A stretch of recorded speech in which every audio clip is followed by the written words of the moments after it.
Welcome back. This is Tribe Company Culture Academy, and hope you have been enjoying this course so far. I just want to take a moment to say that there's a lot of time and effort Jess and I have put together in curating the experience for this course, and especially Jess, who's the researcher behind all of the information, and as this whole course is research backed, and the flow of which that we're taking through in this course is so that you can really absorb the information about how company culture is such an important part of business growth.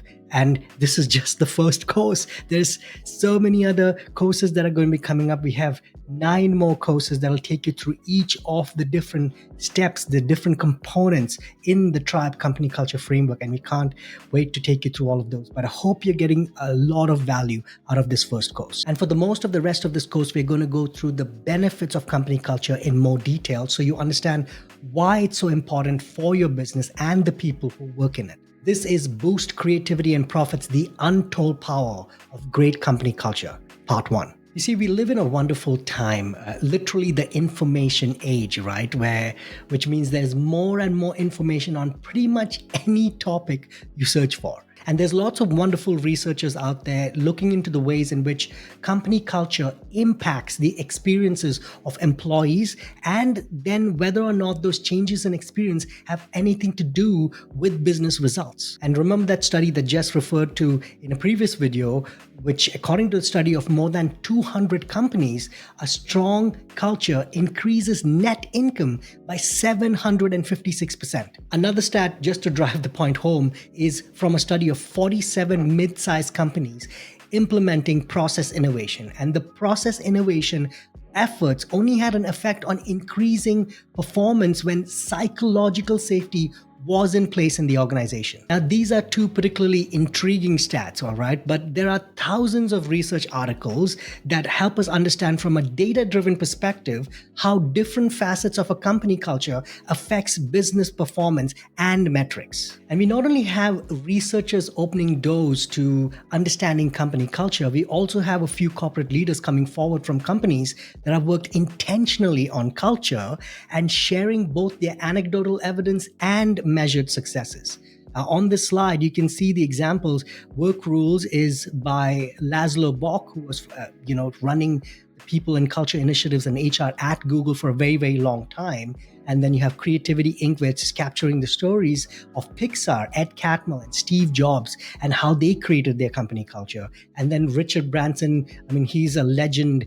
He's been around for such a long time with the whole Virgin way of doing things, the culture behind the company. And then Netflix, No Rules, Reed Hastings and Patty McCord, that have captured how did they build that amazing culture at Netflix. And books like this that are out there helping us understand how each of them were able to, as founders from a very early stage, have a very cohesive and comprehensive plan about how they were going to infuse the culture, the vision of the culture that they wanted to create, and also how they were able to bring all the people who connected with the values of that culture, who connected with the purpose and the just cause of the business. And that's how they were able to attract the best talent in the world and also retain them along the way, because they were concentrating on building great company culture.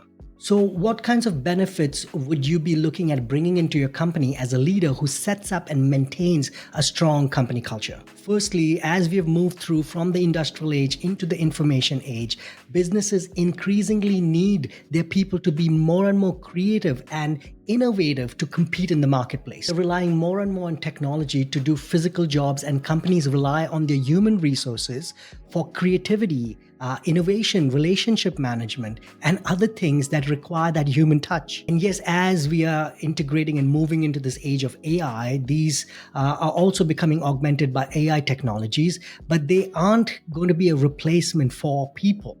As we've seen, company cultures historically have not been set up really well for people to bring these parts of themselves to the table in more robust and meaningful ways. Employees have had to try to excel in environments that were kind of set up for them to fail. If you really want people who work for you to be productive, creative, and innovative, you have to create a culture that supports them in putting down fear and picking up imagination.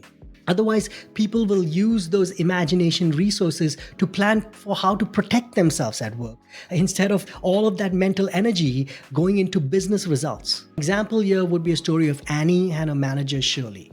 Initially, Annie and Shirley get along well during training, but Annie starts to feel that Shirley is not open to new ideas. Now, unfortunately for Annie, if she tries to speak up, even though she's trying to benefit the company, because Shirley is trying to protect her ego and not the company, she doesn't create any space for Annie's ideas. One way this might play out is when Shirley is the person who thought of an idea, Annie doesn't offer up any suggestions or any additions to the idea. Now, as this relationship is playing out, where there's this dynamic between Shirley and Shirley keeps putting down Annie or ignoring her ideas, because Annie might get put down verbally, her relationship with her co-workers who are noticing this play out might also become strained for Annie, because her co-workers don't want to be associated with any backlash that Shirley might have against Annie, which might come towards them as well. Or Annie may feel like her job is at risk because Shirley has power over her future at the company. As a founder or leader, these kinds of things affect your business. I mean, think about it. If people can't share their good ideas, then why did you hire such brilliant people in the first place? And as a leader, you should be concerned about what effect this would have on your company's productivity and innovation, or other areas like customer service. I'm not saying Annie won't be professional just because she's not being treated well by a manager, but it may limit her enthusiasm and her ability to want to give back to the company or feel like she has some value to give to the company. One of my favorite speakers and authors, Simon Sinek, has a great story about an experience he had in Las Vegas interacting with a barista named Noah. Simon talks about this story in such a way where he was having this conversation with Noah, and he had such a pleasant experience interacting with Noah. Noah was kind, he was funny, and he made an excellent coffee and created a great experience for Simon while he was engaging with them before he got the coffee. So Simon Sinek looked at him and said, "Oh, it seems like you really like your job." And he said, "No, I don't just like it. I love working here because all the managers and all the leaders always come around and ask me, am I doing well? Do I need anything? I feel like I belong. I feel like they care about me. I feel like I'm creating value for them and that they value me." Now, here's the thing. Noah did the same job as a barista in two different places in Las Vegas. But the thing is, Noah's engagement with people was completely different in both those places. How Noah said at the other place, he just puts his head down and just tries to get the job done and get through the day, because the other managers are constantly looking at him. His own manager and other managers are constantly looking to see what is he doing wrong and how can they reprimand him. So he just puts his head down and tries to get the job done. So with this example, you can see when the environment was supportive, there was a great culture, Noah was able to make the customers as well feel great while they were interacting with them. He was able to open up and be his own authentic version of himself. He was able to be himself because there were no boundaries created around being authentic, because he felt safe. He had psychological safety in that environment. But soon as the same person was put into a different environment where there was rigidity and people were monitoring him and trying to find flaws and point out mistakes, he completely shut down. The psychological safety drops immensely. And these might seem like small examples, but when Annie can't share her ideas or Noah is only giving half the effort at his work, you can start to see how ultimately culture starts to affect the bottom line. It's affecting the experience of the customer. It's affecting whether more customers want to keep coming back to that place or not. It's affecting the ability to nurture ideas within a company. So all of these things, they start to affect the bottom line and start eroding on your profits, eroding on business growth. And you don't even realize it, that that's what's killing the business from within. And let's just say maybe Annie doesn't have great ideas, all right? That happens too. But at least if she shares them, she can learn from the mentorship of her manager. But if she doesn't feel open to share, she's not open to learn, and there's no mentorship happening, and there's no growth happening, then this person is stagnating, and whatever results or whatever output that they can give is also stagnating, which then affects the business in tremendous ways. So imagine multiple employees all just shutting up, not learning, not exploring, not expressing themselves. And what is happening to the business, because you've hired these people to actually help you grow, help you to see the blind spots that you can't see or your managers can't see. And if they're not able to do that, it all affects the business, and it definitely affects the business growth at a larger, longer time horizon. And maybe with the example of the barista Noah that Simon Sinek was talking about, I mean, he's just paid to make coffee.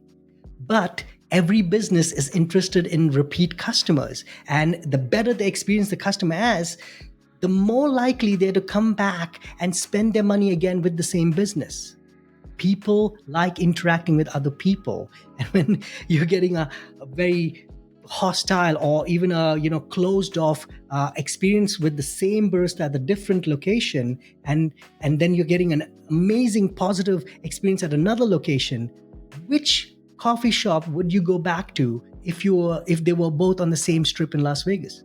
It's the one where you're going to get a great experience. The coffee is still being sold, but it's being sold to one business more often because of a better experience. And this all comes down to what was the culture at each place. At one place, Noah felt safe. He had psychological safety. He felt like he belonged in the culture. He felt like he could raise his hand and ask for help. He felt like people were coming to offer him help. His managers, and he even mentioned other managers from other departments coming and checking on him to see if he was doing really well. Whereas at the other place, the culture was all about finding flaws, reprimand, command and control, which was killing Noah's own employee experience, which in turn was killing the customer's experience. And all of this is connected, right? Customer experience, employee experience, and leadership experience towards the employees and other leaders is all connected. And when you have disconnects in your culture and you don't have a comprehensive framework that everyone understands that that's how we operate, these things start to break apart and it creates a mess. Now, this is just the first benefit that we're discussing about, how strong cultures and cultures that ignite psychological safety and belonging cues help your business's bottom line, help your business's growth, help your business's synergy, the energy, the collaboration between people, the experience of the employee and the experience of the customer. And as we go down this track, I hope you're already seeing how impactful culture is to your business, to your customers, and to your people who work for you. So in the next video, we'll continue with the benefits of culture on business. See you in part 2.